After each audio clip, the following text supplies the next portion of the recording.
Hey, welcome to part 8 of my Disco Elysium run here. Yeah, I know my videos in here have had an echo on them, so I'm trying to play with the audio output capture disabled now, just in case the audio sounds different. And, so anyway, we're almost 10 hours into this, and we've had no combat encounters yet. It's not what I expected. A lot different than the kind of games I usually play. Yeah, we're in our little dream here, so let's see where this takes us.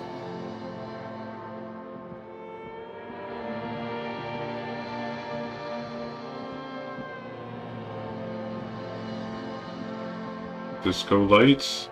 Is the hanged man going to be replaced by a disco ball? Wouldn't that be funny?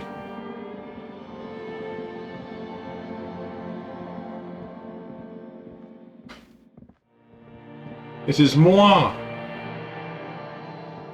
Do you remember the scent of your childhood?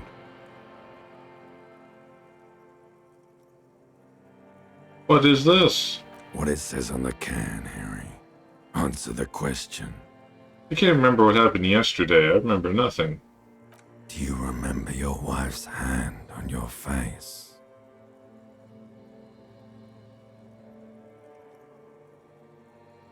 I left? I was left?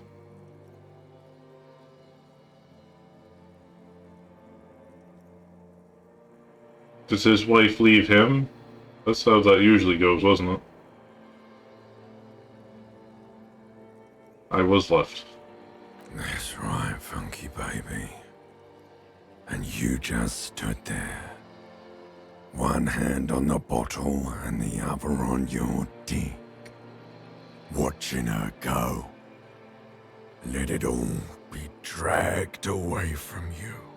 Tell me, where are your friends? Human beings have friends, Harry boy. Where the hell are yours? I can get it all back. No, it's gone. 3 times gone and never coming back. You failed. You failed me. I apologize, bloated corpse of a drunk. You failed Elysium. Oh? What's Elysium? Everything. The Pale and the Islas. On the surface. The outer magnetosphere. Burning, furious truth. 8,000 years of written history. You really dropped the ball, Harry. 4.6 billion people. And you failed every single one of them. You really fucked up. Boys, is my face red? There actually is a little disco ball here. I've seen you before. No, you haven't. You're just sleep talking. And the act is wearing thin, too. The spots on the disco ball fade around you. You'll be back in those cold snakeskins in no time, sweating up the bed. Stinky boy. Stinky boy, I can come back from this. You're not coming back from shit, thrashing around in that high conductivity state of yours, bumping into things and acting like a clown. Who are you kidding? Trying to solve this case. You're trying to what? I can't hear you. This is just a word dream now. Jumbled up garbage. The pictures are gone. The bed rises to meet you. A thin, sleep-like state. More glass than velvet, grinding in your head. So something is wrong. Sleep shouldn't be this bad, this dry, this unnourishing. There's something wrong with your thoughts. Some kind of new type of hangover. What? No. Oh yes, party boy, and it's worse than the one before. Just think of the shit you saw. Here it comes too. So soon already. A silent alarm goes off in your head like clockwork. Barely let you sleep at all. Time to get those clothes on, Harry. Time to go to work in the shit factory. I've got it together now, though.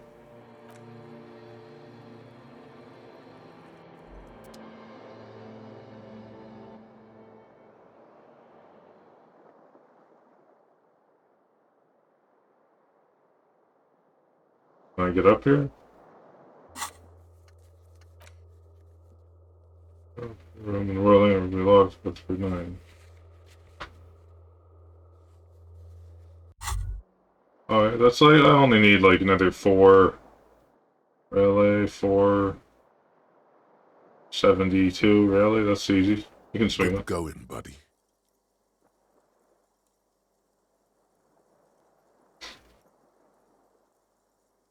Is that how it's going to be when I close my eyes?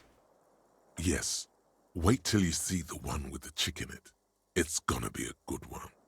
You feel even worse this morning than you did last night. What chick? You don't know? You don't know? Some broad that messed you up. It'll come to you. It always does. What the hell is going on with me? You mean, why are you so tired? Too tired and down to even think? It is worrying, isn't it? You can't be a detective like this. Detectives need to be able to think. Why is this happening? It's just that your heart has finally pumped all the speed out of your system, Buster. Time to get some more. You're too weak to say no now. Waking up is the worst part. Maybe somewhere down the line you could decline.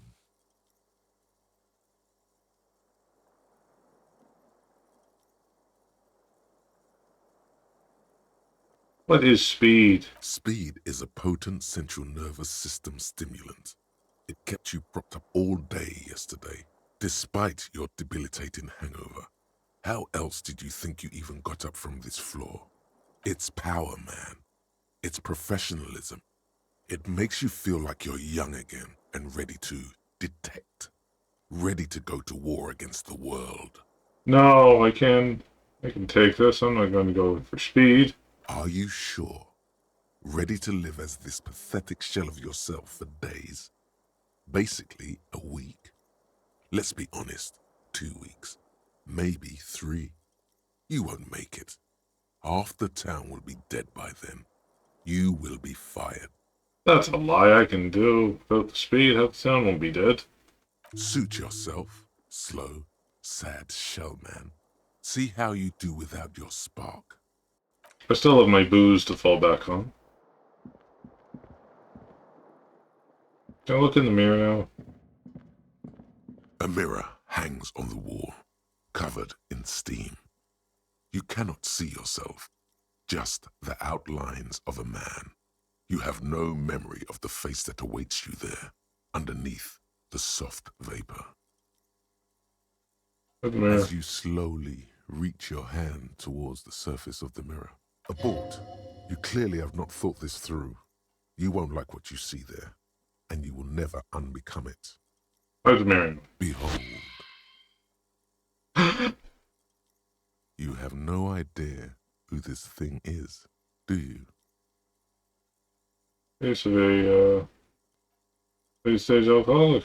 Too late. You clearly have rigor mortis on your face. Or wait, is that an expression? Are you trying to make an expression with that face? Why? I'll make it. The face is making it itself. Please stop. It's horrible. You're scaring yourself. Oh, that's what superstars do. You can't, can you? It's like it's not even voluntary anymore. You have worn that grin into your face, and now it won't come off. What does it even mean? What is the emotion you're trying to convey?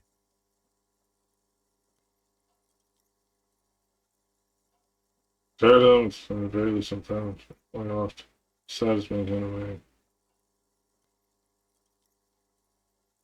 Vaguely sympathetic. I think I'm pulling it off to an asset has been kind of big, so I'm charmed with it. There might have been 10 years ago. It's little more than a cadaverous spasm now. They give your mental the source of the expression. A decent chance to do that. It belongs in the new, the third decade of the current century. Enough time had passed from the failure of the revolution that, for a fleeting moment, free market economy seemed like the ultimate, uncontested way of life for our species. Things were good. It was smooth sailing. People made gold and champagne-tinted interiors and facades to suit the times, calling this the new style. But more importantly, disco happened. Really? For Revachol, your city, that meant only one thing. Guillaume le Million. If it doesn't rhyme, you're not pronouncing it right. Out of the dazzling swirl of disco music, in an open-air boîte de nuit, somewhere in Revachol West, Guillaume's blonde mane appeared on the screen. He sang some bullshit. Then he made the expression. I adopted it? Why? Everyone loved it. Maybe you thought some of the stardust would rub off on you. Maybe it did. Either way, it's all gone now. Only the grimace remains. Need another clicking sound to make it click click. The click is used to spur on a horse. It also features heavily in Guillaume le Million's regional mega hit, Don't Worry, Your Pretty Little Head. Sometimes you like to add finger pistols to the mix, because, unlike Guillaume le Million, you are a police officer. It's your nifty little way to say, I'm armed and dangerous. How long ago was the new? There is a vast ocean of time between right now and the expression. Looking good on you, or anyone. 2 decades, if the calendar is to be trusted. Humanity has run aground in that time. It's a different world now. The expression is a relic. Anything else? Like who I am? Why did I become a cop? Why did I drink myself into oblivion? You have some understanding of the near history of disco, plus the trivia you've picked up along the way. Episodic memory, however, remains in the dark. It may never return. You should prepare yourself for that. Guess that's it then. It doesn't have to be. You can swoon over Guillaume and his champagne-corked smile whenever you want to. Maybe some of the stardust will return. Let the mere be for now.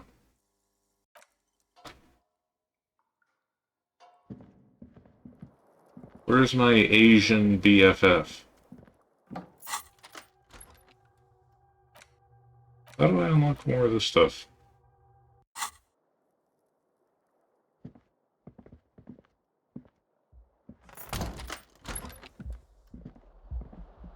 You waiting downstairs for me?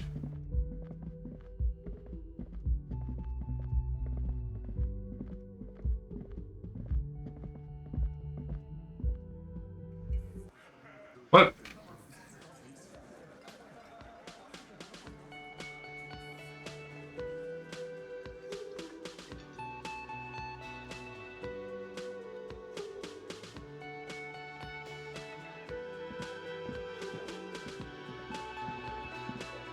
Morning.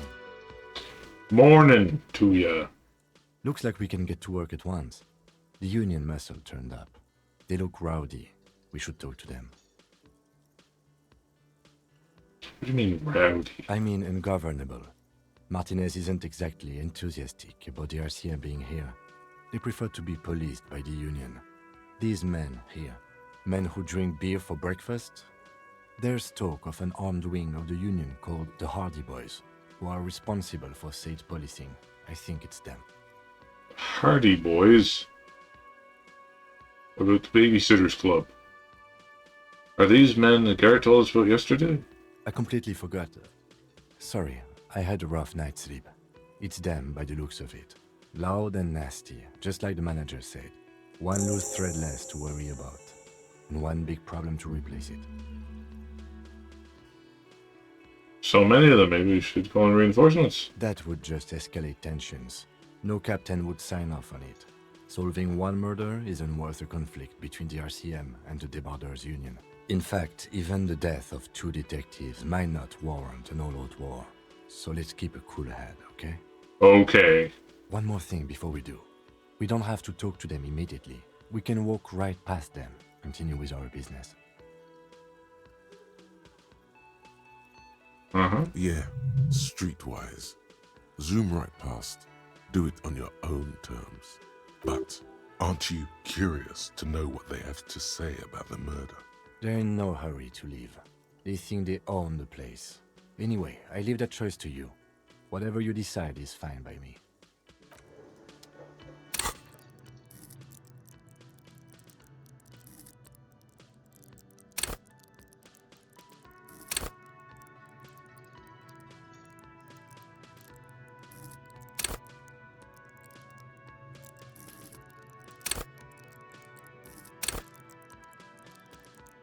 Spirit the core.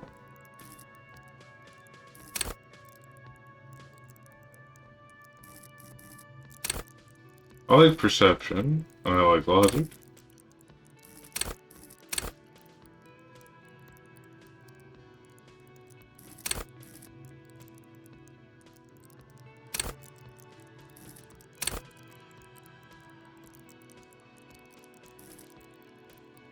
Savoir-faire.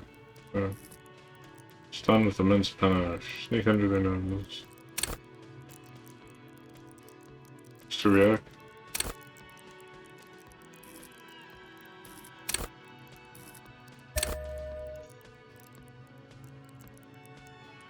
No detail go unnoticed. That's what a good detective does, eh? Just a moment. The old woman turns back to the cafeteria manager. She's agitated, judging from the way she keeps pulling at the frayed edge of her blanket. And there's no public phones nearby? The closest phone booth is down the coast. Sorry for the inconvenience, ma'am. Cafeteria manager appears genuinely apologetic. It's fine, I understand. Thank you anyway. I'm glad to see you again, dear. Sorry, ma'am, didn't mean to eavesdrop a conversation. Tell me I'm gonna make it up to you. Please don't trouble yourself about me, sweetie. I was just hoping to make a call, but the Whirling's phone line isn't working. The union office probably has a phone, but I can't really get there. Or to the phone booth down the coast. And Gary's phone is dead too. Wait, what's wrong with the phone line? The manager was vague about it. Why would he be vague about phone problems? This is something to look into later. Ask God, maybe. Why do you use the phone anyway? To let the young woman who's house-sitting for us know that we may be delayed. Morel, my husband, and our friend Gary were supposed to get back by Monday night, but they're still missing, and I haven't heard from them. I was also hoping she'd heard from Morel. A little missing persons puzzle might just be the thing to take your mind off the hangover. Okay, I'll buy you. The guy's been gone missing before. That's just it. This isn't like him at all. He always plans his expeditions so carefully. But you have more important things to worry about. Glances out the window toward the bay. More important than a missing expedition? I don't know. Expeditions often lead to something interesting. What was this expedition your husband was on? Just some field work, sweetie. Morel is a highly trained scientist. He and his assistant Gary are studying an extremely rare species of insect. But they should have returned by now. They were just going down the coast across the water lock to set a few traps. He said they'd be back on Monday. What could be keeping them? The water lock. That was broken. Could this be it? This is a scary person. Do you trust him? Oh, sweetie, it's nothing like that. Gary's as loyal as they come. I trust him with my husband's life any day. The water lock on the other side of the coast is broken. They probably just got stuck over there. Oh my. What happened to the water lock? A maniac crashes motor carriage into it. Probably Jacob Peru. Oh, sweetie, if it weren't for you, I'd be looking forward to another sleepless night. Thank you from the bottom of my heart. Thank you both. Hugs and kisses. You're welcome, ma'am. I hate to ask, but if your investigation takes you to the other side of the coast, please do keep an eye out for my husband. Yes, some left-field scientific research is exactly what you need right now. Funk up that vanilla murder investigation. Oh, I will. And if you see him, let him know Lena is waiting for him here at the Whirling. He gets so tangled up in his work that he may not know the water lock's been repaired. And it's cold out there. If I see him, I'll let him know you're here when or if I get there. Oh, you're such a dear. Thank you, sweetie.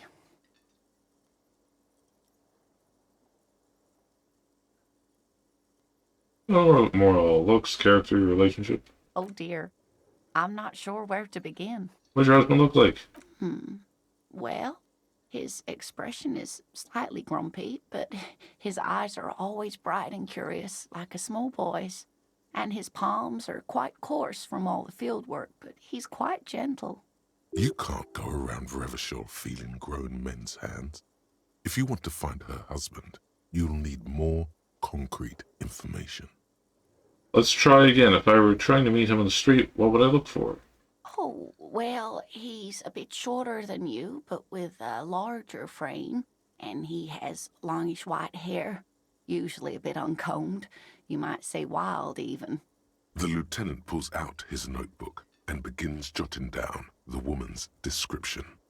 One other thing, he'll likely have all kinds of field gear on him, even if he's not out in the reeds, you know, just in case. Got all the information I need. Let's move on. I hope I've been useful. I don't know what this rare insect your husband's looking for. Oh, sweetie, it's fascinating. But I shouldn't bore you with entomological minutiae. The lieutenant gives you a sideways glance. I want to hear about the insect. Well, it's a phasmid, technically, but Ah yes, Phasmatodia, a diverse group of insects whose bodies resemble twigs, leaves, that sort of thing. Ghost insects, colloquially. Fascinating. where other phasmids imitate sticks or leaves, this one's a living reed. It disguises itself among the reeds here on the Insulindian coast. Hence its name, the Insulindian phasmid. Perhaps you'll end up co-discovering the phasmid with us, officers. He looks you in the eye and nods thoughtfully. To be honest, this animal sounds like a cryptid. You wouldn't happen to be searching for some kind of gnome of Jeroma, would you? I smell pseudoscience, he's thinking. Not a big fan of that. It's simply elusive. So much so that most establishment zoologists doubt it exists at all. Establishment. I thought so. Makes you think the Fastman is around here. Well, some teenagers making out in the reeds saw one. They didn't know what it was, of course, but there was a brief article in a local newspaper about their encounter with a ghost insect that looks like the reeds. Gary sent us the clipping. A newspaper clipping is all the evidence you have. Of course, most phasmid sightings turn out to be false alarms, but their description matched the Insulindian phasmid perfectly, and they didn't even know what they were looking at. No. Enthusiasm has wiped the worry from her face. Her eyes sparkle behind her glasses. I'm really excited about this cryptid. I suppose I have something of a personal connection to the Insulindian phasmid. All scientists have their little hobby horses. Is it dangerous? Not at all. Why else would it hide itself so carefully? Does it have cool powers? Yes, it can blend in almost perfectly among the reeds. It's how it stayed hidden all these years, centuries even.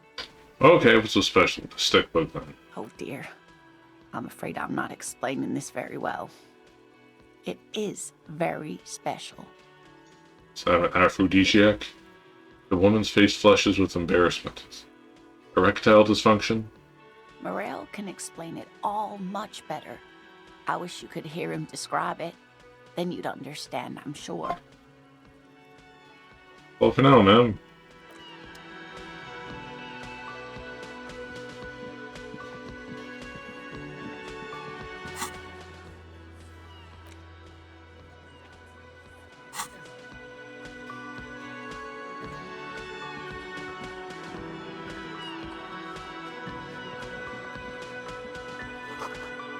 Bowl, they're spinning it, reeking of tobacco.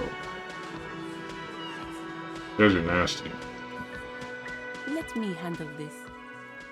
The woman says to the crowd in the mess hall before turning to you. Detective disorientated. Are you still wondering where you are? This is Martinez, in case you've forgotten. I advise you not to overstay your welcome. Her entire character has shifted. This young woman is cold as ice. You're the gardener. No, I am not a gardener. I'm a legal counselor for the Dock Workers Union. Crosses her arms. So let's get to it. You're looking for Titus Hardy? You think he has information that will help you? Maybe he does. Points to the man on her right. That's Titus. Talk to him. But know this. I'll be keeping an eye on you. No strong arming. Nothing official. The District of Martinez does not recognize your authority to make arrests. It doesn't matter if you recognize our authority. We will make an arrest if we have to. We don't need your permission, bitch. She says nothing. Her glare speaks for her.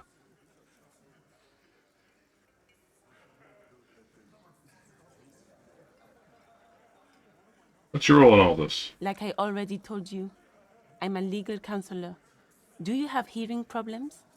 Okay. I just want to talk to you, not Titus. What you want is of no significance, officer. Don't test your authority. In Martinez, you are no one. Okay, I'll just talk to Titus then.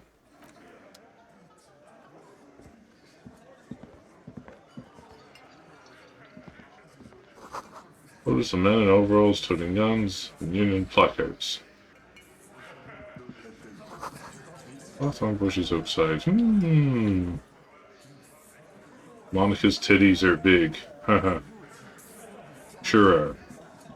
This is where you say your bit. Broad-shouldered man points to you with a beer can. Detective. Lieutenant acknowledges you with a sharp note. He's leaving it to you. What are you talking about that man hanged out back? Oh, this is about him. A real looker, that won't. Mm-hmm. You're sure taking your time, waiting for him to get ripe and pretty for you, huh? Oh, yeah. When fresh off the vine. Oh, he was a real pretty boy by now. Real hot stuff. Letting out that pretty boy smell. Time to go to work in the shit factory! That's my line. Easy, boys. These janitors have a hell of a job cut out for them. I mean, I wouldn't go in there for $1 million. He slaps his forehead. You might want to start asking your questions now. It's not going to get better than this. Do a head count first. Connect these men to the tracks you saw in the yard. Chances are they're going to match. In the room. Starting from the right. Boot size 44. Blonde man. In his 30s. Overbearingly masculine. He's dreamy.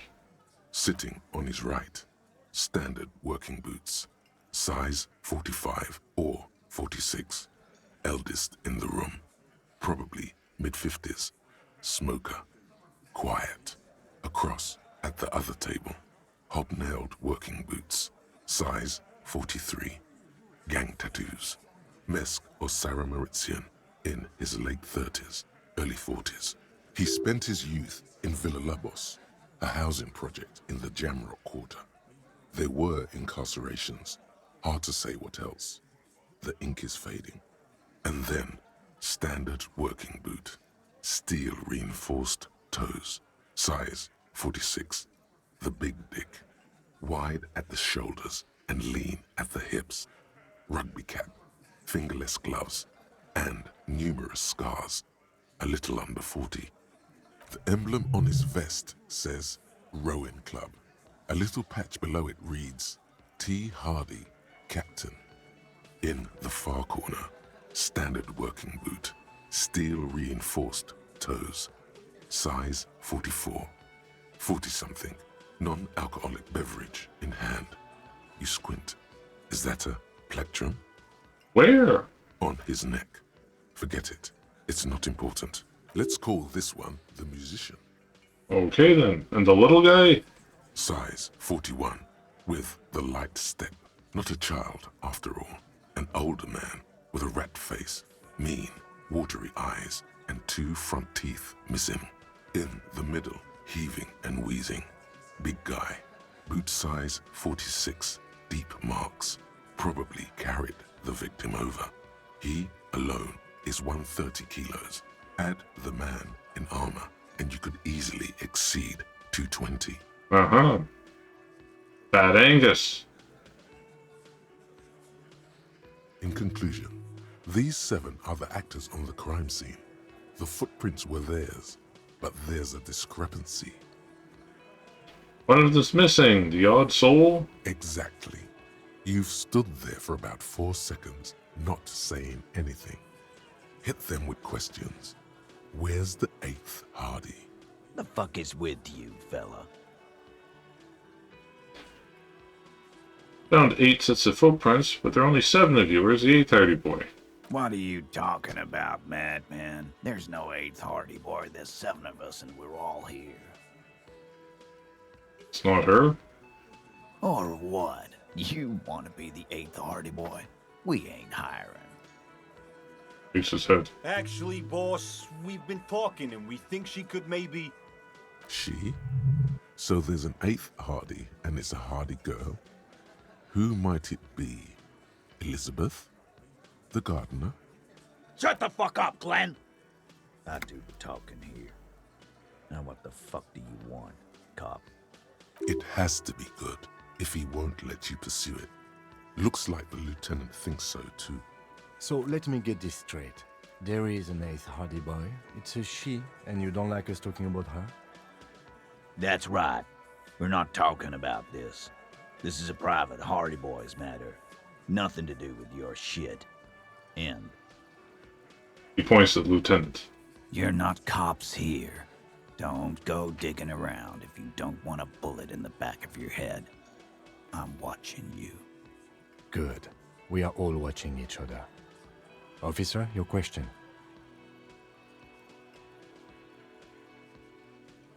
I'm gonna take off now.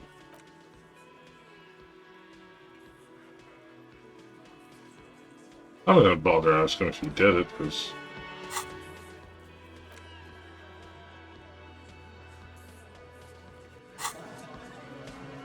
Or should I? Let's just go get the body down first, and come back and ask them.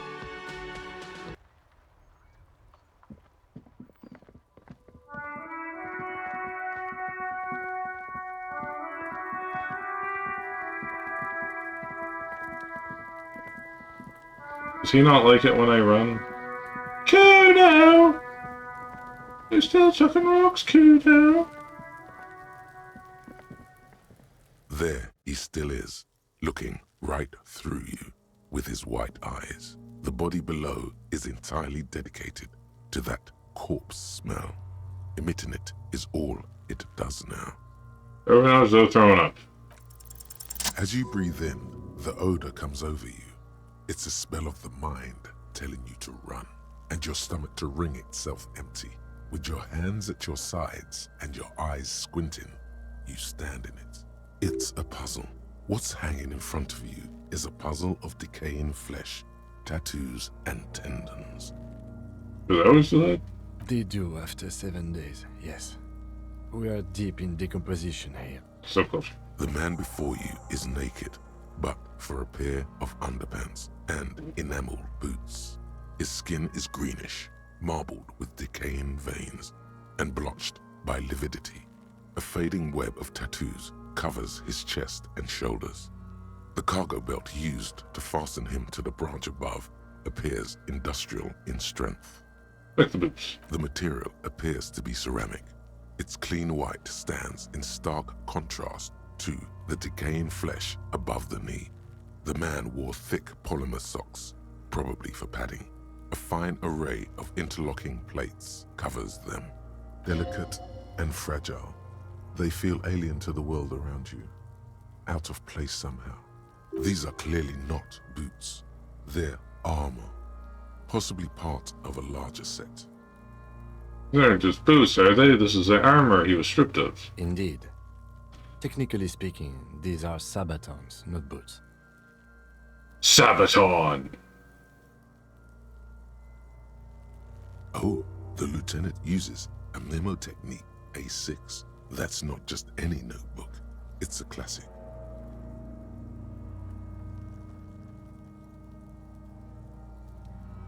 Thanks, super useful to know. It's all you, baby. What kind of armor is this exactly? Ceramic plate. Zirconium dioxide, most likely. This is where the make would be. Under the heel. Fair weather. Fair weather model T500 VE. I'm guessing that's vitreous enamel. This is advanced stuff.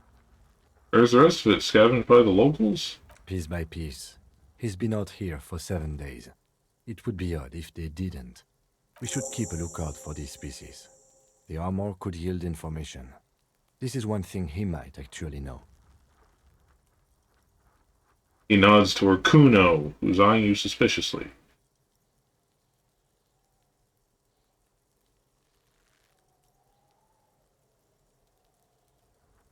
Understood. The sabatons dangle off the man's decaying form, ageless and synthetic. Material looks out of place here. It is. It's expensive. The lieutenant draws a line in the condensation on the ceramic of his index finger. We've requested similar material for our tactical units for years now. The constabularies deemed it too costly.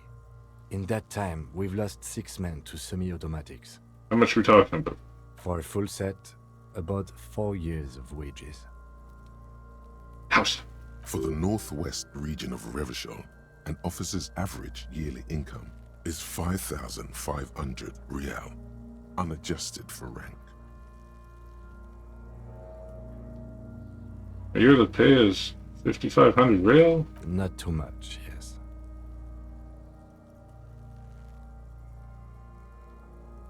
Puny, no wonder I can't pay my house to bill. It's a sorry situation, I agree. How could this man afford such expensive hardware? Well, obviously it was like assigned to him, it wasn't his. That's for us to find out. Mr. Gart implied he was security personnel for the harbor company. This confirms my own assumptions. Initial report? Just something I scraped together from my station. An area report on Martinez. I'm sure you did the same. Advanced for a security guard? I agree. This equipment is way beyond what a guard can afford. Knock on the boot. A small bell-like sound fills the air, like tapping on the side of a porcelain cup. Sounds fragile. It's anything but. This material is a kinetic redistributor. It spreads kinetic energy horizontally, from plate to plate, dissipating it entirely. See? Faint, organic lines cover the plates where they separate into smaller ones. These plates then divide into smaller plates until there are hundreds of them altogether, like whirls of floorboards. The design looks organic, influenced by highly resistant wood materials, like lignum vitae and ebony perhaps. What does this remind me of? If trees were made of porcelain, this is what their cross-sections would look like. Ah, run your finger over the lines. The smooth, glossy surface fractures into ever more intricate interconnections, peaking on the right sabaton, where you notice.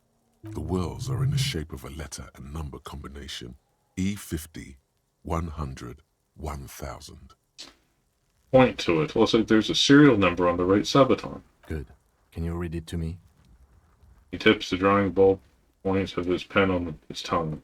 X54156745678222.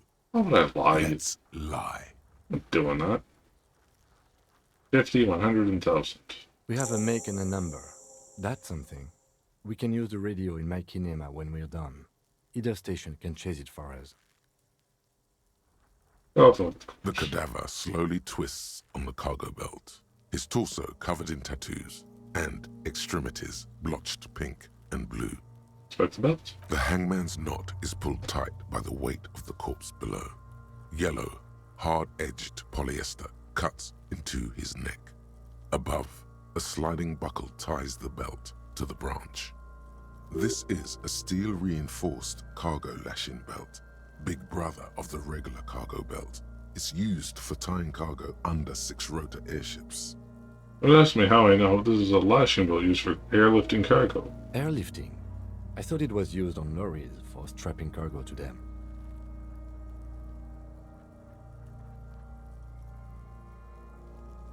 Apparently this is the reinforced kind for air transport. My brain tells me so. The local harbor uses 6 rotors to shuffle containers around. I get the sense they use whatever was on hand, without paying much attention to not incriminating themselves.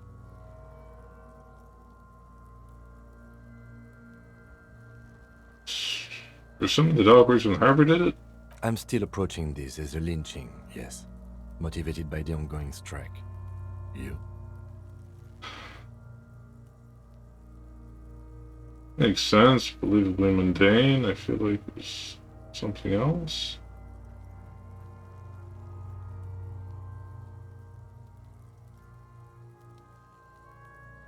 Oh, there's something else. Yes, it often is. This bell worries me. Sure wanted to stay up there. The rope is reinforced with steel wiring. I was afraid it would be. Thin steel wiring, parallel strands. This makes getting him down more problematic than I had assumed. How did they even get him up there? A noose is one of those things that's easier to use one way around. Points to the buckle tying the belt to the branch above. Did they climb using the kid's ladder? Point to the side of the tree. That ladder can't carry a grown man. I didn't see any splintering either, did you? I think they lassoed the branch, then pulled on the belt to close the buckle. It's a pulling motion. Could be. The shape of the branch supports the theory. The cadaver hangs from the cargo belt, limbs limp and torso covered in tattoos. Inspect the tattoos. An intricate web of blue lines stretches across the torso, from the right shoulder to the solar plexus. Each time they intersect, a small white star is formed in their crossing. Hundreds of fading asterisks riddle his skin. Their concentration is highest around his heart.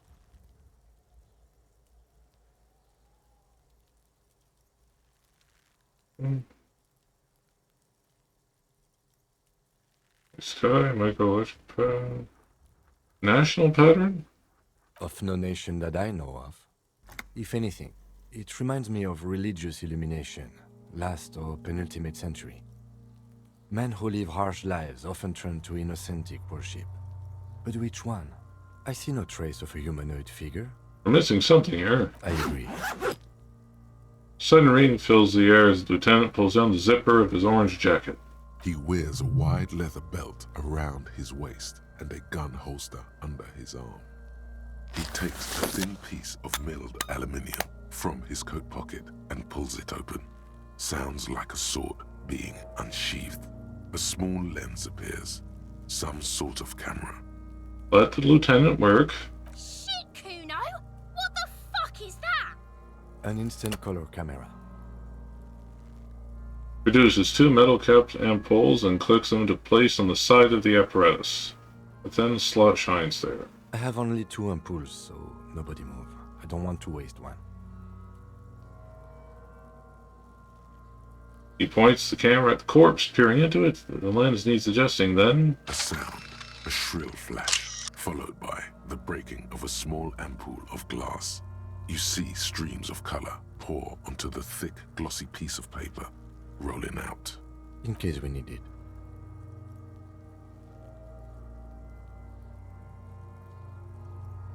Cool machine. Yes, it is pretty cool, isn't it? There is only one ampoule left. Use it wisely. What do you need this photo for? It contains insight to the victim's person. By his build, I'd say this was a man of physical violence.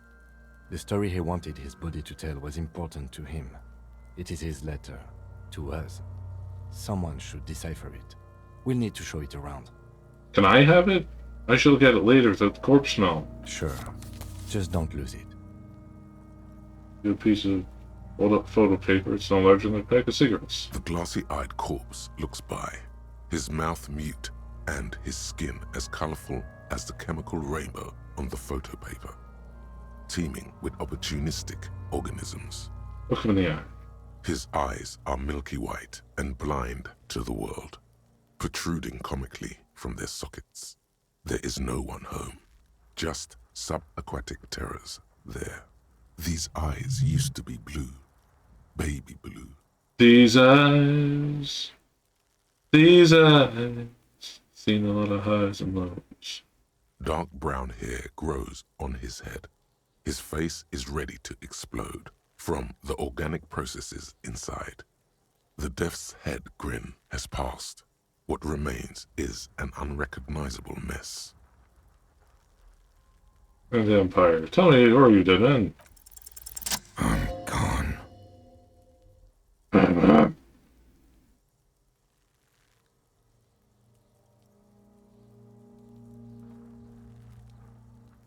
You're gone. But who are you? I'm a joke. Look at me. You are now. But who were you when you were alive? A killer. A motherfucker. And a killer. Is that a fact? Another question for you. Go ahead, Coppo. Where have you gone? Into the wild pale yonder. And where's that? In the past. Way out in the west. Okay, that's good enough. Come back later, Coppo. Amuse yourself with my frank manners and my memento mori features. If possible, also, see me in your dreams. Associations. Find yourself immortality. Couple of squint to take a step back. As you narrow your eyes, the monster before you blurs into a violent mess of green and pink. This is a trick. You've done it before. Pink is where the blood settled in the first hours post-mortem. You can use it to see if the corpse has been tampered with. Does his position at the time of death match the discoloration? Only the lower extremities are pink with a dash of blue. His fatted hands, thighs, and his neck, just above the noose. The rest of the corpse appears dark green in the cold spring air. Face and hands are pink. Thighs too. I see it. His neck too. The lividity goes right up his chin. We have good, well-pronounced discoloration here. Watch your eyes. The monster comes back into focus, an explosion of color, coursing with dark marbled veins. His stomach appears pregnant with something. Black liquid streams down his thigh and onto his boot. Gross. So, what do you think?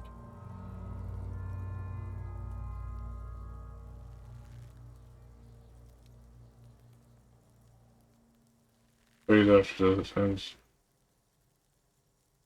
Right after his hands, feet, and neck are discolored. Agreed. Especially on the neck. The belt acted like a tourniquet, keeping the blood in his head. The hypostasis supports her hanging. You would still like the hypostasis marks in the neck to be a bit more pronounced. For some reason, my brain would like the pink to be more pronounced, especially in the neck. Maybe it looks faint to you? It could be more pronounced, actually. Dumont noté. Mm-hmm.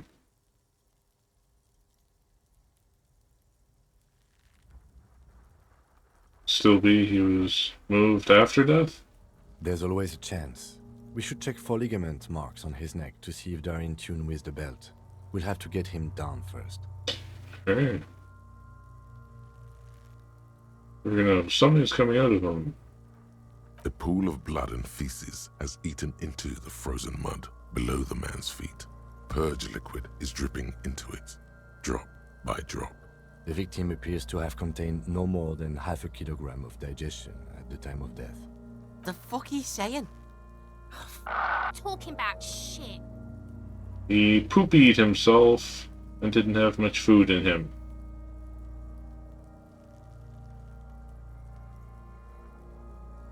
Maybe he went to the toilet sometime before his death? Maybe. He doesn't really want to dwell on it too long. Beaten up, see the bruises? I do. Most of them are post-mortem. Maybe even all of them. The delinquents have made our jobs harder with their little sport. Stop talking in riddles, coin slot. It means you fucked him up good, Kuno. Fucked him up brutal like. You and your stupid rocks, Kuno. Bruised them all up. Should arrest him. Oh, get your breath. But there is no breath to catch. Only the cadaver filling the air and your nostrils. He slowly rotates before you, decomposing. How do we get him down? Are you sure we finished the preliminary examination of the cadaver? We might miss some of these things once he's down. The cadaver slowly twists on the cargo belt, his torso covered in tattoos, and extremities blotched pink. Yep, preliminary examination is done. Let's get him down from there. The steel-reinforced belt presents a unique challenge. I brought chain cutters, but I don't see a good angle of approach to the belt. He doesn't actually think the challenge is unique. He thinks it's frustrating, annoying, and harder than he thought. Oh, another level up already. Oh joy.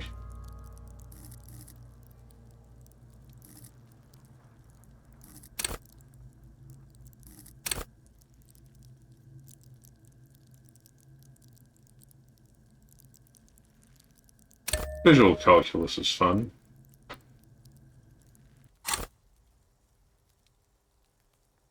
The cadaver is a good 1.2 meters up. Neither one of us can reach the belt without assistance. And even if we do, there's the question of cutting the airship strength material.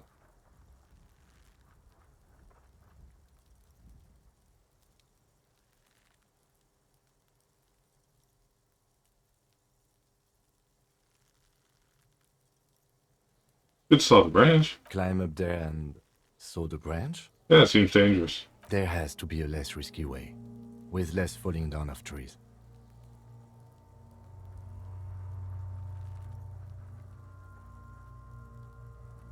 Maybe have another help from the harbor?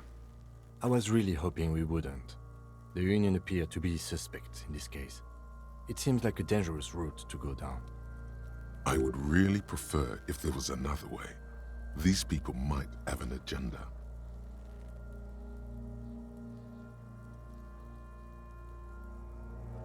Let's wait, let's reconsider. But what other options?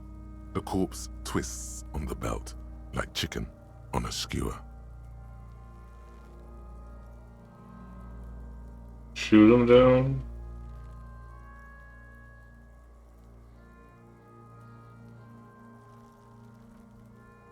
Yeah! Bang bang time, pig! Shoot his head off! That's it. How? Where the buckle ties the rope to the branch. That's a good spot to aim.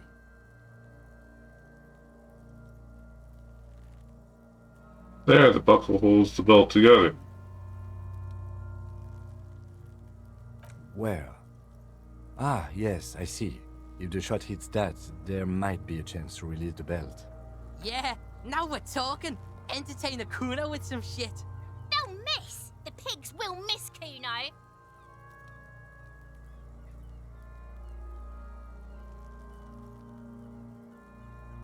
Some Jews. Silence. With his elbow sharp, the lieutenant unzips his jacket and produces a lightweight firearm.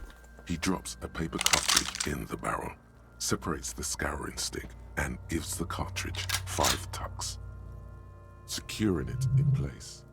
That's a Kiel A9090 Armistice, mass-produced muzzleloader, ascetic, frugal, one of the most common firearms in the world. He then steps back and assumes the fellow's test position, taking aim. The corner of his eye twitches. His finger is on the trigger. Ain't nothing. He's gonna fucking miss. The kid's voice is drowned in a shrill blast that echoes off the walls of the surrounding tenements. A cloud of smoke slowly parts in the air as the lieutenant steps back and says to himself, God damn it. A lot of things were wrong with that shot. The fellow's test was the wrong choice. His shoulders were raised, but above all, he cannot trust his eyesight. Fucking idiot! Mukabat asshole! Kuno could have hit it easy, but then Kuno's not fucking handicapped, is he? That's okay, man. Kuno's sorry too. Kuno feels sorry for the Beano Cloud. The lieutenant doesn't say a word, just looks at the gun in his hand. What now? I have to say, it's beginning to look unlikely we can get him down without assistance. You know, you don't feel like too bad of a shot yourself. Can I have the gun? I should try. It's bad as it is. Us shooting firearms like punks. He pauses and Sharks proceeds to load the pistolet. Go ahead. I'm not stopping you. Just don't lose it. He shines his ultrasound. They only have one gun. Ah! This is the sorriest pair of pigs Kuno's ever seen. Take the gun. Yeah, take it, you fucking banani pointer. Take it and shoot yourself in the mouth. Feel the weight first. The cold piece of bakelite and gunmetal is surprisingly light. Your fingers fit right through the guard, instinctively resting on the trigger.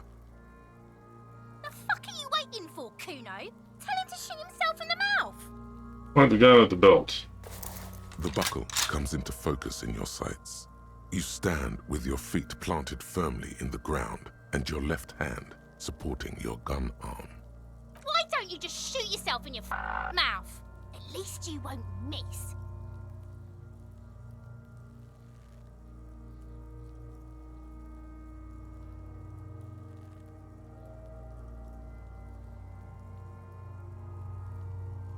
There's up. Or what? You gonna fuck me? You wanna fuck me, pig? Is that what this is about? What's your side first? Your field of view narrows. The branch slowly moves, becoming entirely two-dimensional. The metal buckle glimmers, catching the morning light as the corpse slowly rotates. The slow movement of the branch in the wind and your shoulders directing the gun sync up, dancing hypnotically. Look, he's crying. You gonna cry now, fucking faggoty?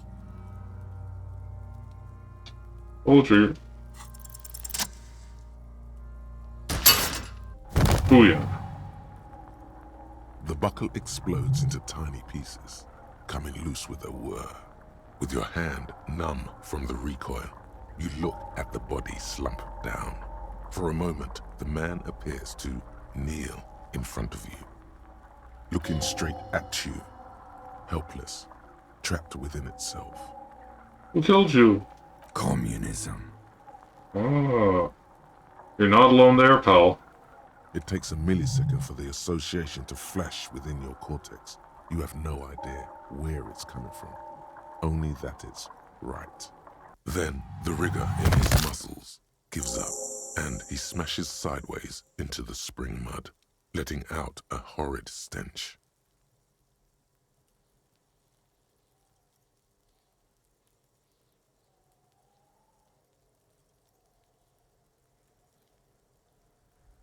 You've been fleeced. Ace is high. Raises his hand, waiting for you to slap it. The ace is high, a custom invented by the aerostatic brigades during the revolution, is used to celebrate success in Revachol, especially in sports. The gesture is spread across the world, despite the defeat of the revolutionaries themselves. High five in our world. I'll slap it. Can't leave my partner hanging. The lieutenant takes a little hop to perform the customary salutation. Your palm hurts from the slap. It's precise and down to the point. I knew these guys were His voice is deeply approving. What now? We will perform a field autopsy and determine the cause of death. But before... Excuse me. Turn away from the corpse. Slumped on the ground like that has not improved the way the corpse smells. The fall seems to have released something deep inside it. It looks like I feel like taking a break from the stench. I'm sorry to interrupt the jubilations here. Just a little breather before we do the autopsy. Alright, give him back his gun. In the meantime, we should try to interview Everard Clare, the leader of the Union. Harbor property was clearly used in the hanging. The harbor just east of here. Getting in might prove a challenge, though. I would also suggest we interview Joyce, the Wild Pines representative, but we've already done that, so good for us. One down, one to go. It's the famous list of initial interviews? Yes. And those were the interviewees. Let's go.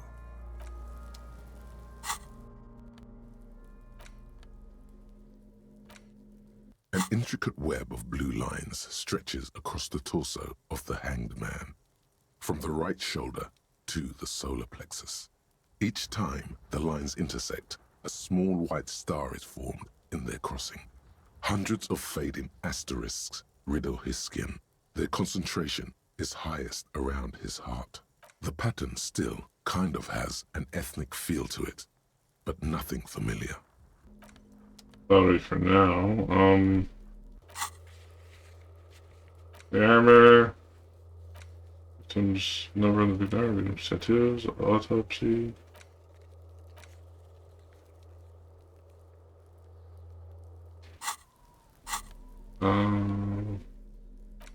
Wait. Autopsy gloves for that, don't I? The gardening gloves, those are official.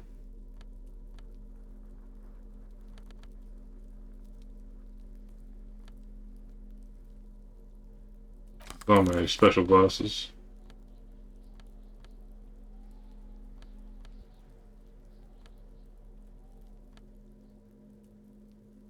I can wear my autopsy in like booty shorts. Is that an option?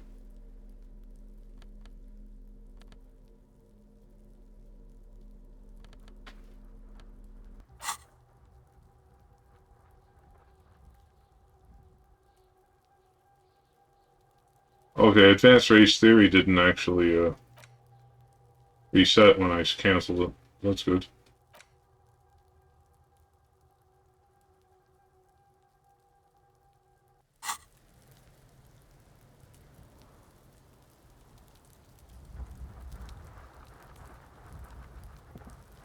The rotting man lies on his side with his eyes looking straight through you. The belt is still around his neck. His body is supine and open to intrusion. By autopsy, the lieutenant adjusts his glasses and takes a deep breath. First, what exactly is a field autopsy? Come on, officer. You know what a field autopsy is. You've done 100 of them. What you do know is, at 18.9 kilometers, the dormant shield volcano, Corpus Mundi, is the world's highest summit, and the failure of the 38 single, Epui Descent, to crack the top 20 was the death knell of disco. But what a field autopsy is, you have no idea. Grab your gloved hands, let's get in there. There truly is a time for everything, even for yellow gardening gloves. However, they are lacking hygienically. I suggest you get in there in limited capacity. Alright. I'll ask you when I need you to. For the most part, maybe I should handle the contact and you take notes? Just fill this in, right? Show them the red field autopsy form in your ledger. That's right. Yeah, we got this. We're smart. Meant to equip that as well, actually, I forgot. Your ledger, field autopsy form. The dead man stares in silence as you crack open the ledger. The bright red paper is covered in boxes and lists, describing the condition of his skin and organs in 3 parts. Above those, an 11-field info form needs filling out first. It begins with... Begin. 1. Assistant. That's you. Right initials, HPD. The corpse is indifferent to your scribblings, just lies there. The next box says... 2. Coroner's case number. KK57-0803.0815. KK equals Kim Kitsuragi. 57 equals Precinct 57, followed by his date 0803 and time of arrival 0815 on the scene. He's indexed the case after himself, not you. Oh, big man. That's because he doesn't want to bring up the messy question of your initials. Mm-hmm. Write it down. Next. Name? NA. Next. Date of birth? NA. Age? Roughly 50. We'll wing it. Try 40. The damage is so extensive, it's better to err on the young side. I'm gonna write 42. He nods. 6. Race? Mondial. White guy. Fair to olive-skinned, from the Isola of Mwindi. This is as vague as it gets. You might as well say whitish. Write it down. The pudgy mess of curdled meat looks neither mondial nor anything other. Sex? Fucky! Well, necrophiliacs hanging around here. The little monster exclaims energetically. Male. Pigs can have sex? I can actually write fucky. Meh. Nor does he look male, with his pregnant belly and indistinguishable face. Date of death? We're still going with March 4th. 51. Okay. What else? 9. Body identified by is non-applicable. 10. Case number is the same as the coroner's case.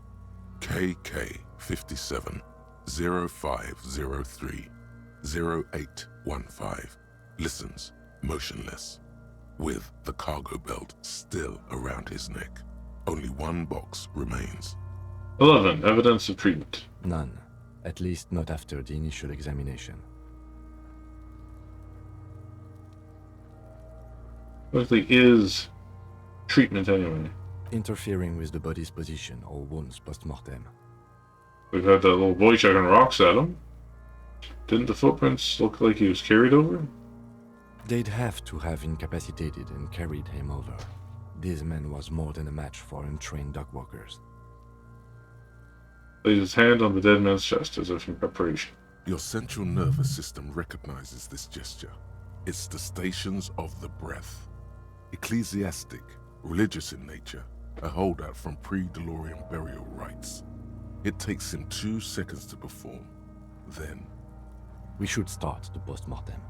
Turn the page. The corpse cannot feel Kim's hand on his chest. It no longer meaningfully interacts with its surroundings. A thicket of boxes and lists on red copier paper tries to answer why. External examination summary. Clothes. The deceased wears armored boots and white briefs. The make of the briefs is Babrodin, I think. Let's see. He turns the body onto its side to check the underwear label. See, it's happening. Babrodin, yes. Inexpensive. Size M. Color white. The disappointment is palpable. The red-haired thing was expecting something more lurid. Gingers, I'm telling you. Write it down. The boots are ceramic. Vitreous enamel. They are fused to his skin from blood flowing downward post-mortem. Removal of the boots is left for processing. Write it down. The boot has a serial number. It's E50.100. We knew that. 100. The lines between the plates are in the shape of the alphanumerical. The number is purposefully concealed by the design. Tattoos. Stands up, you plan on the side of the body. The upper torso is covered in a single, continuous tattoo, resembling a national pattern. It reaches from the right shoulder to the heart. The ink is blue and white. The assistant has a color photograph of the markings, to be added to the case files as document A1. The photo is taken on the scene, using a Trigat Mini. The deceased has a belt for airlifting cargo around his neck, tied with a hangman's knot. Color, yellow. Length, 3 meters. There is a buckle on the other end. Write it down. Well-nourished, athletically built, measuring 1.8 meters. Generally consistent with age 42. Preservation is good. Ambient temperature, below freezing. Write it down. Body hair is light brown. Distribution is consistent with the age. The deceased had male pattern baldness. Hair is combed back, short.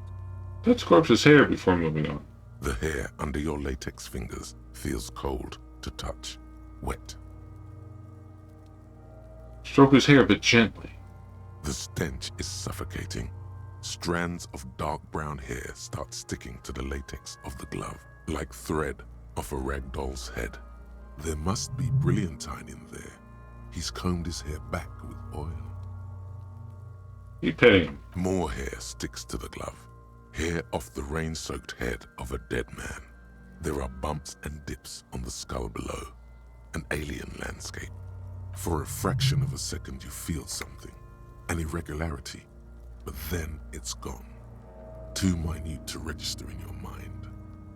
What was that, a bump? What was what? Brilliantine.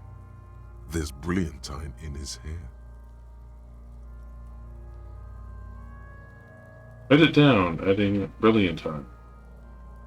Lividity is consistent with hanging, albeit faint, as noted. The head is congested. Contusions are present on the head, chest, and thighs, consistent with stones thrown post-mortem. Low velocity. Fucking low velocity? You think Kuno doesn't know what you're talking about? Velocity was fucking max. You throw like a girl, Kuno. Talking shit about Kuno's velocity. In addition, there are bite marks on the face, scalp, and chest, consistent with predation. Write down.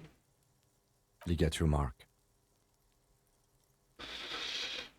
Lieutenant produces a small folding knife. The other hand, pulling on the belt, he starts cutting into polyester. The stench is horrid. After a while, it's obvious the material cannot be cut. The steel wiring. There's too much of it. We need to remove the belt so we can get to the ligature mark. You got just the right tool for that. The chain cutters.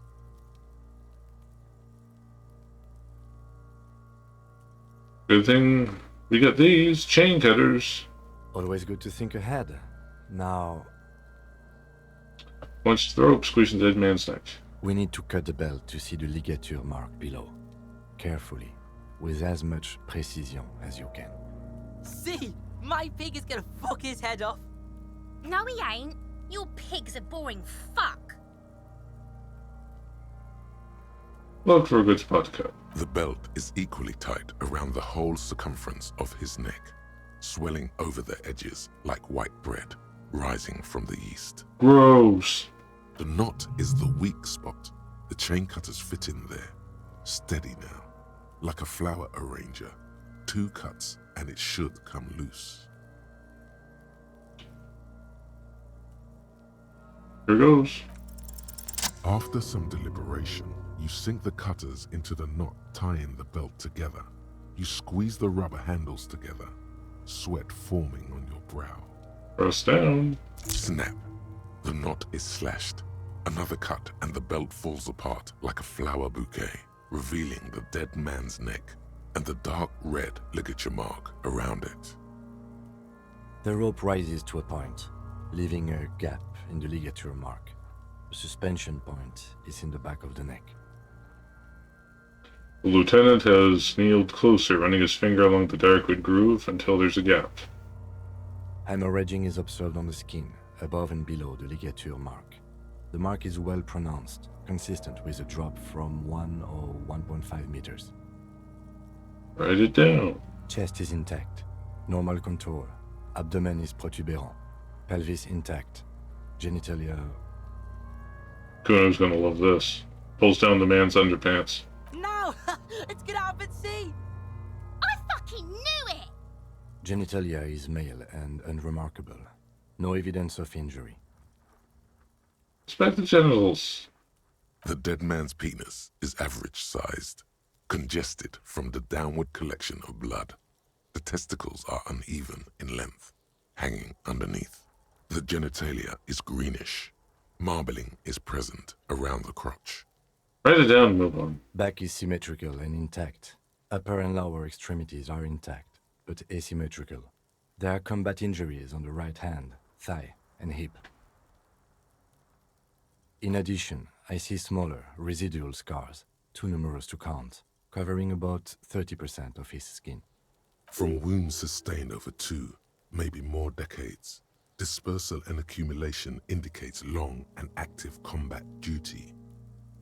Scarring is extensive, way more than the law officials.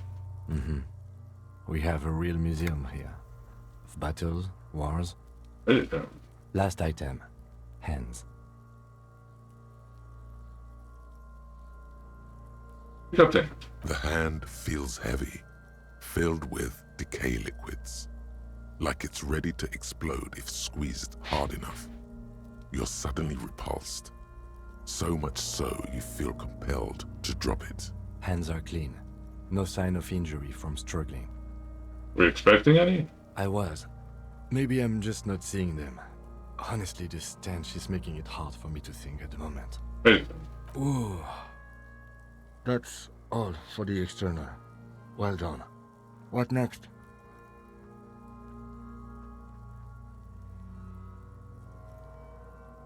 Number 2, internal examination summary. Central nervous system. I have nothing. Do you have anything on this man's central nervous system? Something on my central nervous system. Of course, there is a moral to be drawn from it. A moral to this story. May I add the moral of this story? What would that be? See inquisitively. The dead man looks, too, with barely contained excitement to hear the moral of his story. Brain is very vulnerable to compromise in its blood supply. I think that may well be the moral of every story, officer. Lieutenant grins. Alright, not applicable. Good. Musculoskeletal. Purge fluid is coming from the mouth. Not injury related. Eyes and tongue protuberant.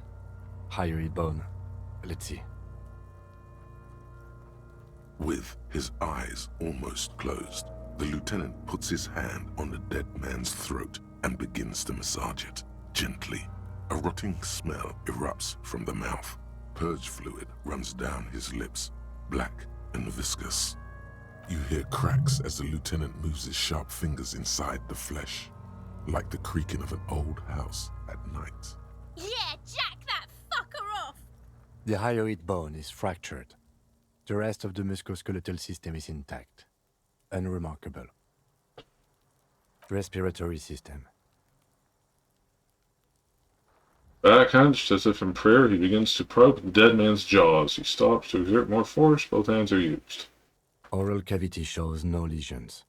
The victim has received dental implants, possibly after a combat wound. Mouth swollen. Hemorrhaging present in mucosa of the lips and mouth. Look inside the dead man's mouth. No scream. No sigh of relief rises from the darkness inside. It's humid there. Sickly sweet air, unlike anything living. You feel like you're about to throw up again, straight in that mouth of his. Deeper inside. It's hard. Once more, you taste stomach acid in the back of your throat. A contraction. Your throat pumps a little something from your stomach and into your mouth. You're forced to swallow, just to keep looking. Crisis averted. Inside, you see darkness. Just a mess of meat, and darkness. Hemorrhaging present in mucus. Let's go to the jaws, the most snapshot before you. Read it down. Hepatobiliary. NA.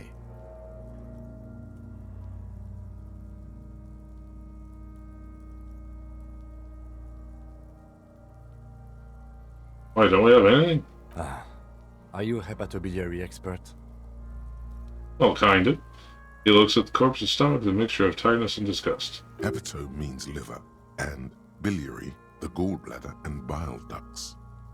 Am I an expert in those things? Nothing in your alcohol-soaked memory directs to having forensic expertise on either one. I don't think so. Neither am I. That's it?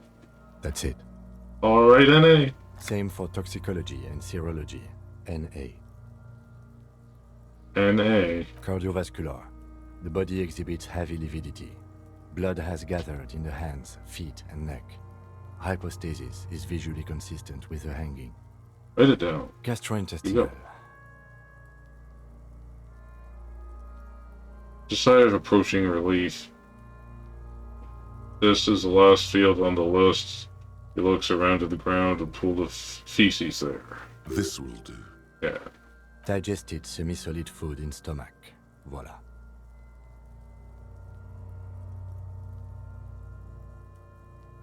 Write it down, but I'll omit the voila. What's next on the list? Description of injuries summary. Let's see. We have bite marks, contusions on the head and chest, and a ligature mark encircling the neck. You'll need 3 fields. Leave a 4th one too.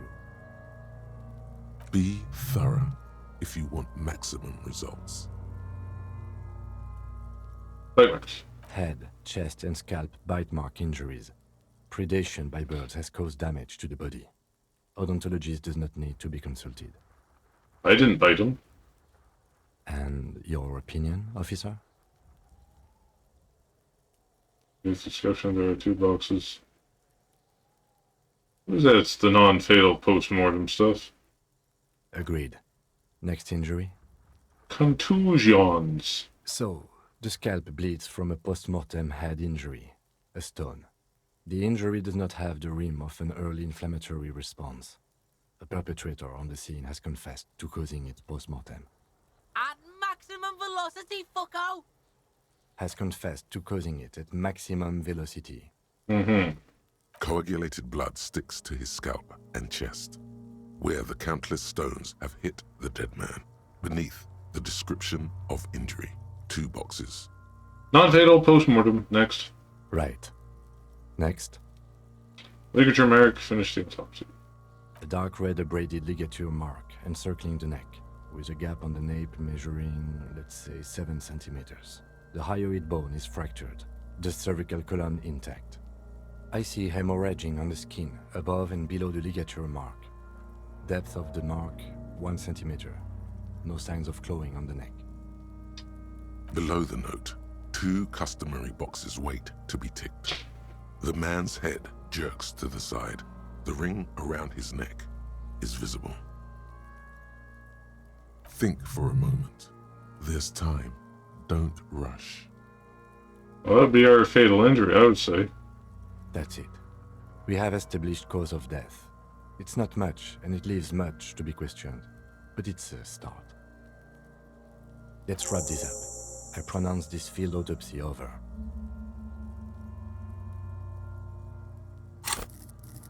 We're on a skill point. We're on today, aren't we? How about composure? That sounds fun.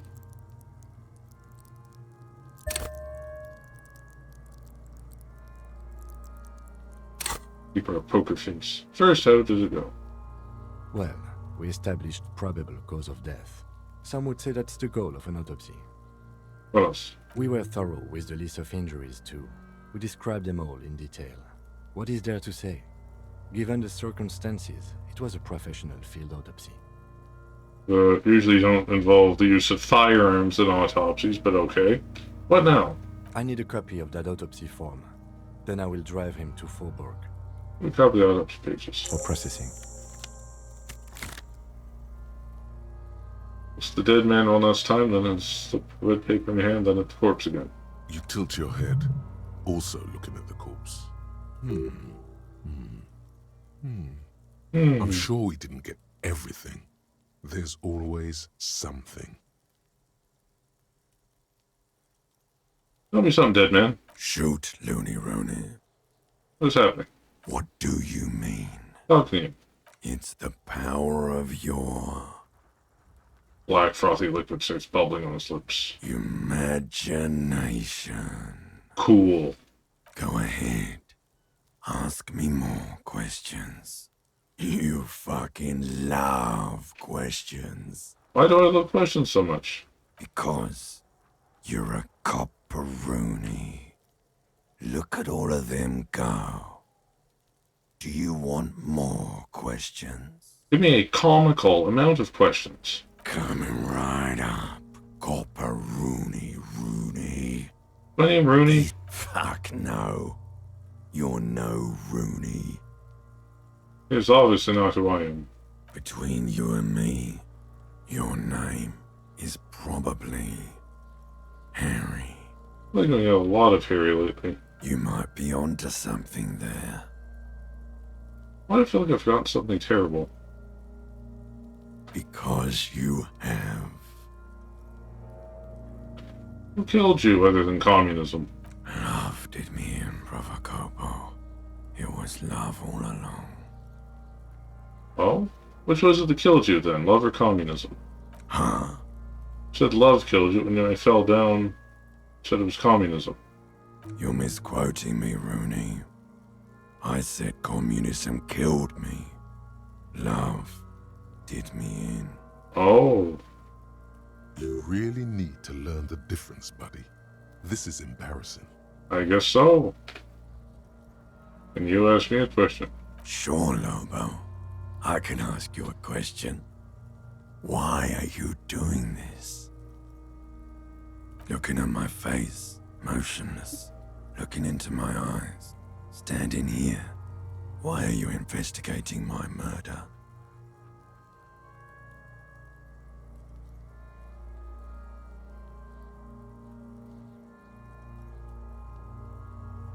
Maybe this will lead to something indescribable, unforeseen, miraculous? The clown lips on the corpse appear to smile. Something is on its way. Something hidden. It's coming. A miracle from the northwest, and it's almost here. You can feel it in the air, on your hands. The cold spring air smoothing them over. Really? I don't even mean to him. Come back later, Corpo. Amuse yourself with my frank manners and my memento mori features. I have like a one. Possible. Also, see me in your dreams. It's like a 1 in 4 chance of working. Your arm reaches out. What do you know? Your eyes close, as if by their own volition. It's dark all around. You feel cold, dead flesh through the latex glove. It's right under the palm of your hand. What is this?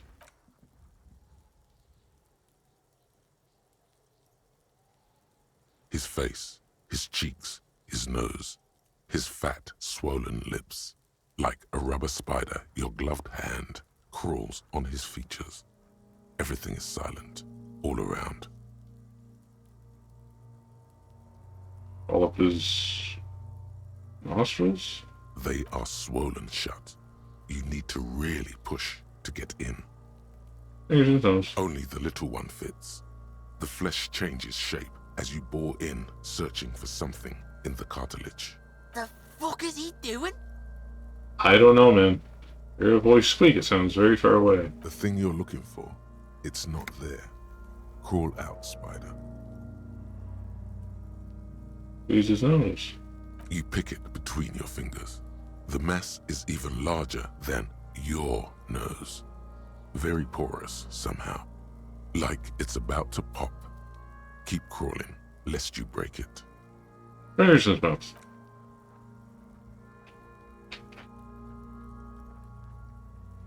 The oral cavity is cold and moist. A ball-like tongue attaches itself to the base of the mouth, lolling around like a scallop. That was it. This feels right. The tongue moves freely in the cavity.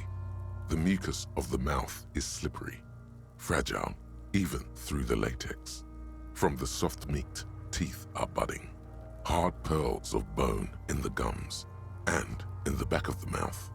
Can you feel it? You're so close. Rip his jaws open now. Look in.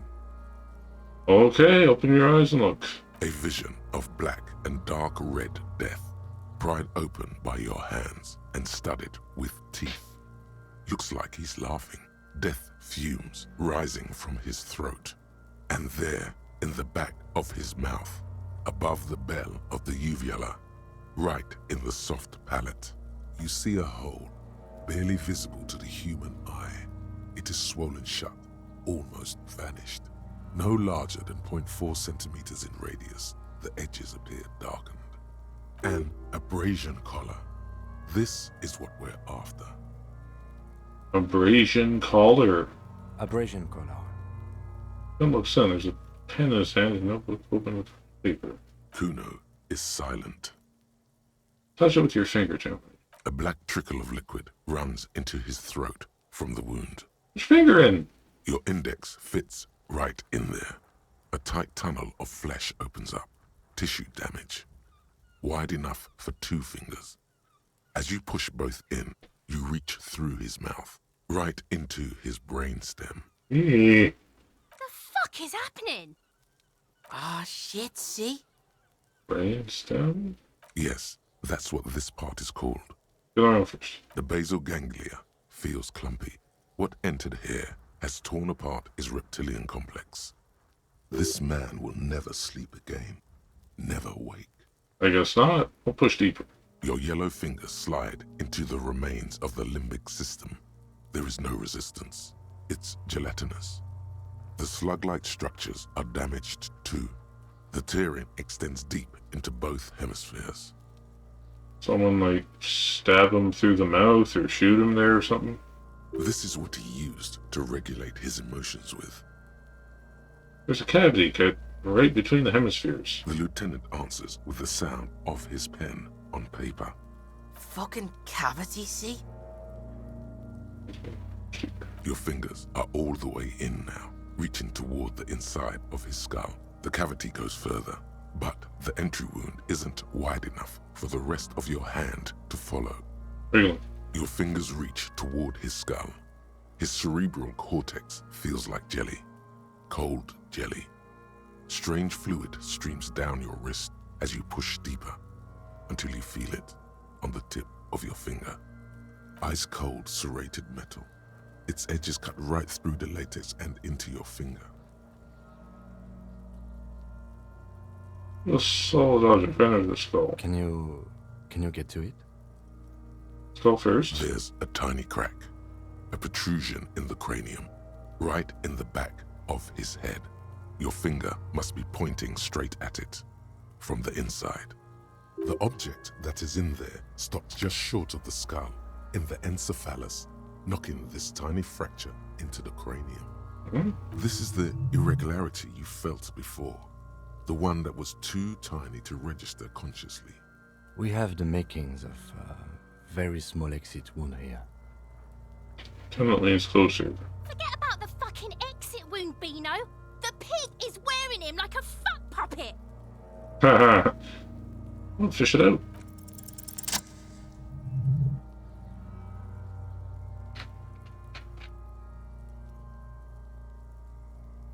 You pick the object between your index and middle finger.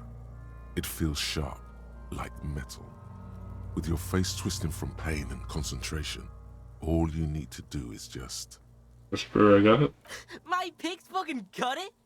What? What is it? Pull your fingers up. The inside of the head feels cold and smooth, like a glove. Sweat dripping down your brow. Careful not to lose the prize between your fingers. With a plop, your hand emerges from the mouth. The garden glove is covered in blood right up to the wrist. Between your fingers, a small flower, a blossom made of lead. Oh. Fucking beautiful! A bullet. Puts the small bag marked evidence centers. Drop it in. Hopefully not the one he shot at him. The bullet falls in the bag, leaving a smattering of blood on the plastic. He raises the bag under his eyes and says, A non-caliber. Rifled. Some kind of brittle alloy. Fractured on impact. Can I have it? Of course. You deserve it. Ten drops bag, and it feels right. We need to add an item to the injury list. Injury number 4. Oval entry wound with an abrasion collar. Soft palate, back of mouth. High velocity. Temporary cavity in brain tissue. Small exit wound on the occiput. How does that sound? Sounds about right. Opinion, fatal injury.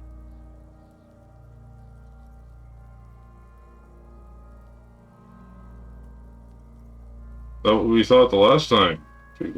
That was then. This time we have extensive tissue destruction away from the wound track. This time we have a bullet. Agreed. And one last thing. We should amend injury number 3. Ligament mark. New opinion? Non-fatal. Post-mortem. Treatment. He's proposing the bullet was the real cause of death, and the hanging an attempt to conceal this fact. Oh.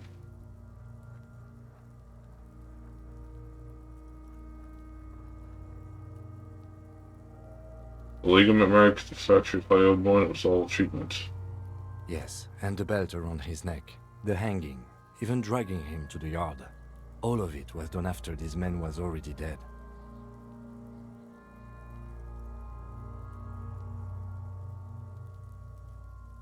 It would seem that way. I have had my doubts since you showed me the tracks. Why did they carry him over? Why not march him, I thought. There was no satisfying explanation. There have been other signs too. Small details. Everything is too neatly designed for us to assign probable cause here, as we did, full-heartedly. Well, no more. There is, of course, the very real possibility he was both shot and hanged. Hmm.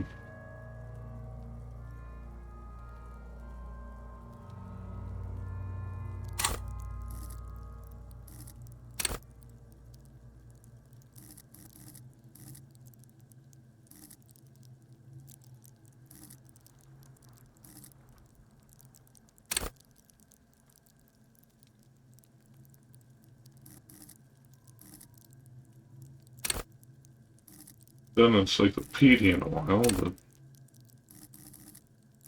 doesn't seem as practical as some of the other stuff.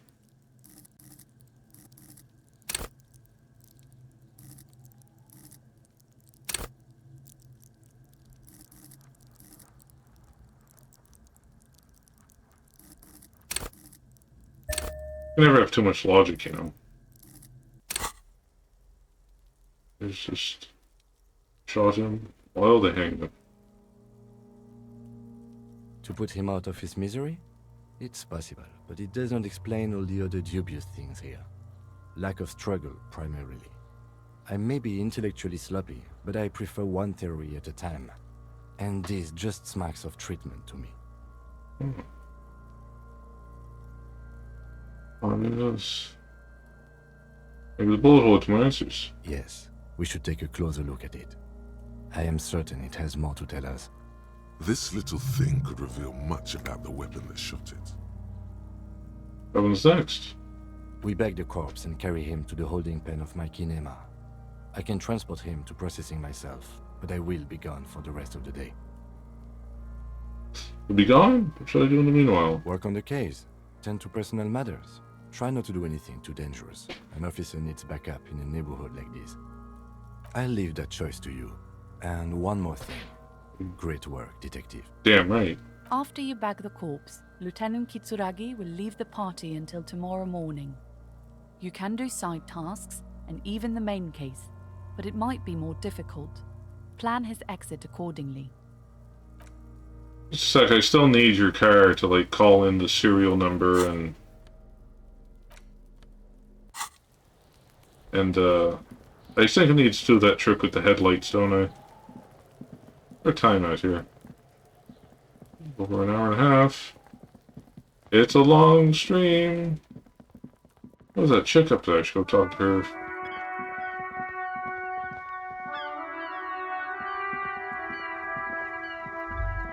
In the morning light, the white on blue police livery on the motor carriage cannot but catch your eye. Why am I even thinking about this? Wasn't I supposed to? Do something important? Something murder-related? There's always something important.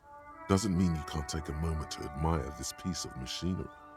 This is a Caprice Canema, the Caprice Motor Corps follow-up to their highly successful workhorse, Caprice 40, and the answer to the Lum's racing breed, Ferv series. With its air-cooled, rear-mounted 12-cylinder compression ignition engine, driving the rear wheels through a 4-speed manual gearbox, the Canema is able to reach 100 kilometers per hour in 13.5 seconds and go on to a top speed of 180 kilometers an hour. Want to roll over at the first sharp corner? The high center of balance is offset by a large battery bank mounted at the bottom of the cabin, feeding all the auxiliary systems and making the Canema effectively a mobile power plant. Right here. It's really rubbing me the right way, or it's turning me on. Due to a quite steep price tag, it is very unusual to see one in police livery. Machinery puts the loco back in locomotion. Very cool. Mm-hmm. You want to take a closer look? Packing in there, plenty of. 130.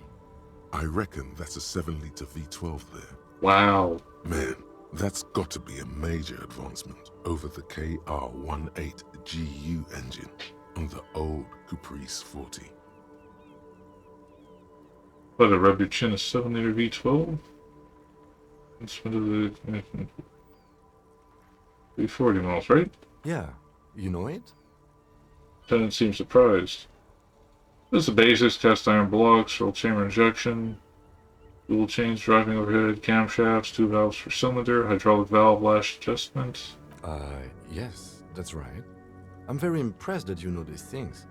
Fine machine when you end up with a smooth metal surface. Yes, an extraordinary machine. It's nice and all, but why so modest? Put some zing into it. Flare it up. Slam it down. Helium headlights would improve the range and quality of the visual field a lot. Oh, certainly helium headlights? Actually, I have a pair at home. Just haven't gotten around to fitting them yet. I need to lay some wiring for the ballast first.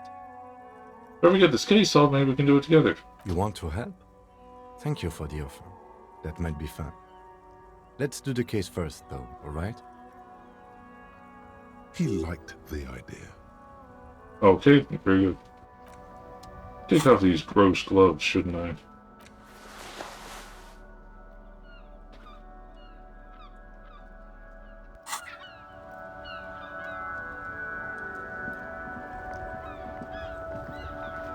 Inside, you see a set of steering levers, a radio microphone, a pull-out toolbox, and the soft glow of the fuel preheater gauge. Run headlights. Alright. Ready? I turn, you press start. It's next to the preheater. There's engine start. The dashboard lights up with orange glow. The rounds per minute gauge jumps, and the engine of the Caprice Canema comes to life with a whiny growl. Like a leopard waking from its sleep, yawning and roaring at the same time. Spun labeled headlights. The lights unfold with a little click, casting electrical light onto the ground before the vehicle. There you go. I'll turn them off from the remote once you're done. We just need to stand in front of the machine now.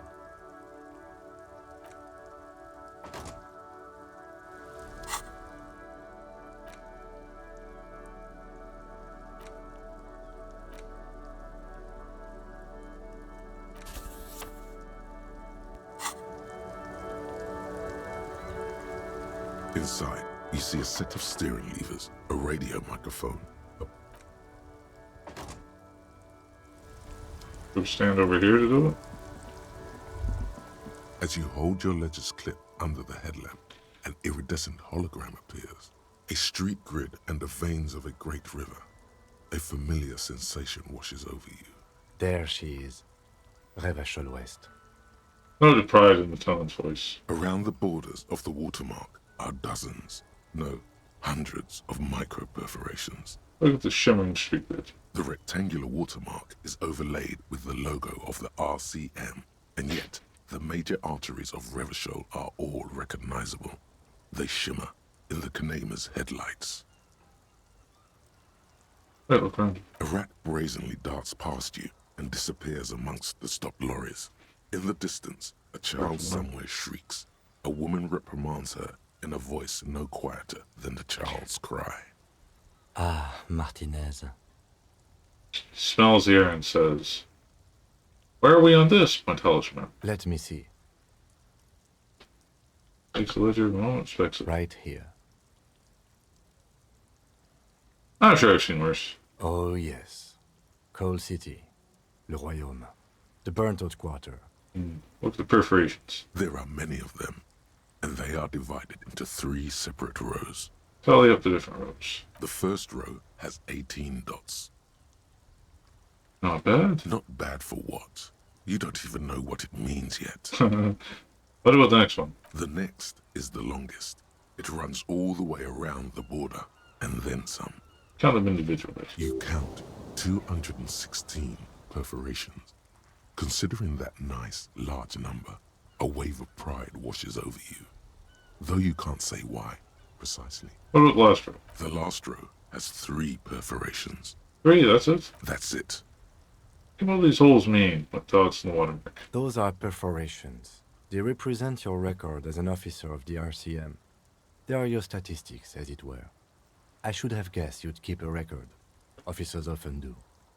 Let's take a look. Alpha male officers who are proud of their numbers often do. It's meant. The first row represents your years of service. 18 years. Okay, not bad at all. What did you do before you volunteered? 24s and lives and to counter. Those names for 5 days remaining. Post some boring off the job.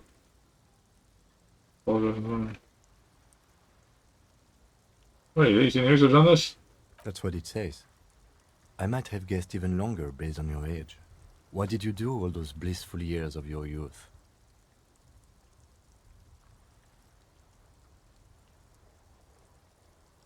I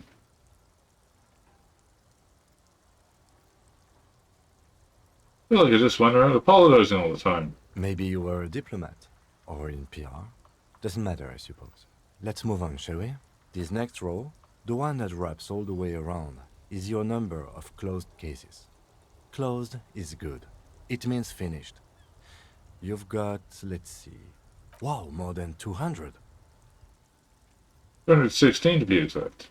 It's quite a lot, even for someone who's been on the force for nearly 2 decades. Usually, clearing more than 10 cases a year puts you in the 90th percentile of all RCM officers. Saying I used to be a super cop. Call it what you want. You were a valuable member of your precinct. Now, let's look at the last row. Right. Those are your confirmed kills. You've got precisely 3 perforations there. It's not too many. For an RCM officer, especially Precinct 41, which is in the Jamrock quarter, it's rather tame. I mean that in a good way. There are certain officers who treat their kills like some kind of ghoulish game. If they do happen to solve a case, it's usually by accident. It's obvious the lieutenant doesn't think very highly of these officers. But it seems as though you are, or at least were, one of the good ones. So we have that to be thankful for.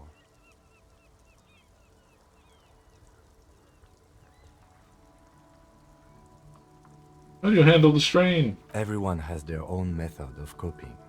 Some more effective or self-destructive than others. You have a meaningful look. Personally, I find it helps to keep up a few hobbies. Maybe I should find a hobby. Why not gardening? You've already got the yellow gloves. Yeah, really. You killed anyone, Kim? Yes. Okay. Thanks for this. The lieutenant nods. Right. I'll go turn off the lights. You can now see your statistics on your journal page, to the right of the task description. Really? Statistics. Oh, okay. Superstar Cop 2. Sorry Cop 4. Boring Cop 2. Communist 3. Fascist 8. Ultra Liberal 6. Moralist 1. Good Cop Bad Cop 8. People Killed 3. Soldier 16. Okay.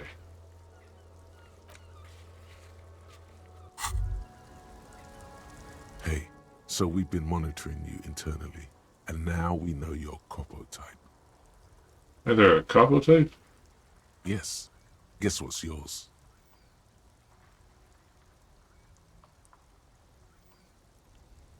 Cool Cop? No, you're the sorry cop.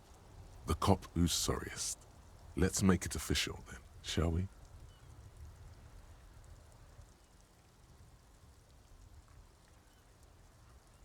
I want to be a sorry cop. Who wants to be a sorry cop? What are the other cop types? Oh, you know.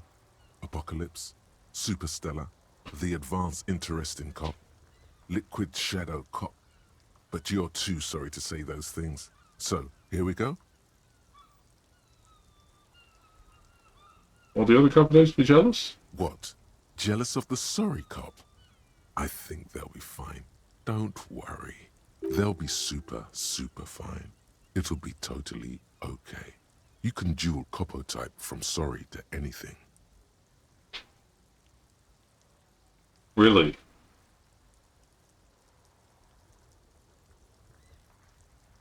Okay, they should be sorry. Yes, yes. Impotent rage and lamentation. Let's wrap it up. I'm sorry. Of course you are. It's okay. See if you can get something out of this, like info. Or maybe every time you say you're sorry, you get $1 million. That won't happen. No. Rigor, self-critique. Party.